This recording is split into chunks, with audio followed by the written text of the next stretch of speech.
Hi, my name's Peter Twining, and I wanted to tell you a bit about my routes through life, career-wise. I wasn't very keen on school. I was in the dunces class. In fact, I was very shy, didn't like people much. Decided I wanted to be a vet because I really liked animals. But as I got older, I got more interested in girls. Decided that being a doctor would be more fun. Sadly, my exam results weren't everything they ought to be, so I ended up going to a crammer to retake my A levels. I had to work really hard at the crammer and decided that being a doctor might not be that much fun if you had to work that hard. So I ruled that out. While I decided what to do, I got a temporary job. It was as an electronic engineering technician, which went quite well. They offered me a full-time post and said they'd train me up as an electronic engineer, but I wanted to go to university, so I decided I wasn't going to be an electronic engineer. I went off to Sussex to study social psychology with artificial intelligence. That was great. I did one education course, which I failed. And so when I was thinking what to do at the end of university, kind of teaching was an option. I did like kids, but failed the education course, didn't really like school. The obvious thing was to do something with IT. I'd been studying AI, I'd done coding. Maybe a systems analyst would be good. But no jobs came up. So I ended up bumming around for a bit. Well, quite a long time, actually. Eventually, my parents got fed up with me bumming around and they organised an interview for me for a job that I got as an IT consultant in a school in Abu Dhabi, which I really liked and I enjoyed working with the kids. So I decided, yeah, maybe I should be a teacher after all.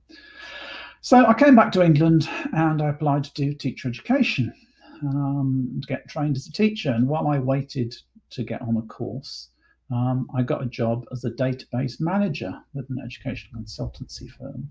And I worked as a volunteer in as a school in London alongside doing the database managing job.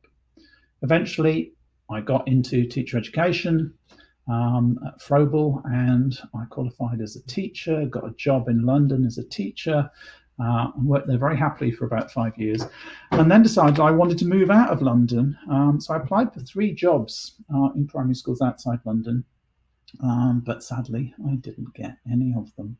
So it was back to the drawing board. Well, a job came up as a lecturer in education, and I thought, oh, why not? You've got to be in it to win it. And what did I have to lose? Well, I got the job. So I started working in teacher education. I started on my PhD. And then after about 5 years, a fantastic opportunity came up at the Open University.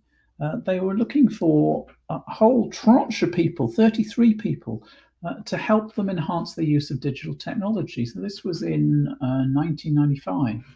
And so I applied for that and I was thrilled because I got it. So I joined this group of people who were all brought into the university at the same time, 3rd of October 1995, to help the OU make better use of digital technology.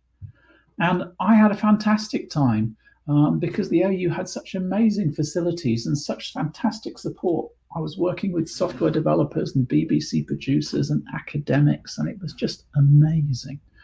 I was there for 24 years, and towards the end, let's be honest, I was probably getting a bit stale. I was turning into a grumpy old man because people would say, oh, wouldn't it be great if we did so and so? And I'd say, yeah, we said that 10 years ago, never managed to get it off the ground.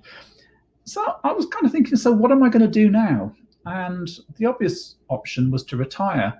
There was a voluntary redundancy scheme running at the OU. The opportunity to take voluntary redundancy and then retire was quite attractive. And then I thought, well, Peter, what are you going to do with yourself for the next 25 years? So I thought, no, let's look around. And this job came up in Australia. And to be honest, I'd spent a bit of time in Australia, really liked it, and had been looking for something that I could do in Australia that didn't involve being a head of department. And this post looked just ideal. It was Professor of Education, Innovation in Schooling and Educational Technology. So I applied and I got it. And here I am. The question, of course, is what am I going to do next?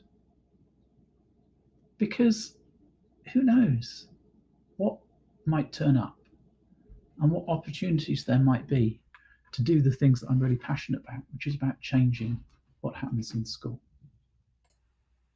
I think the key takeaway from my kind of career pathway is it's not what you expect it to be, and it's certainly not linear.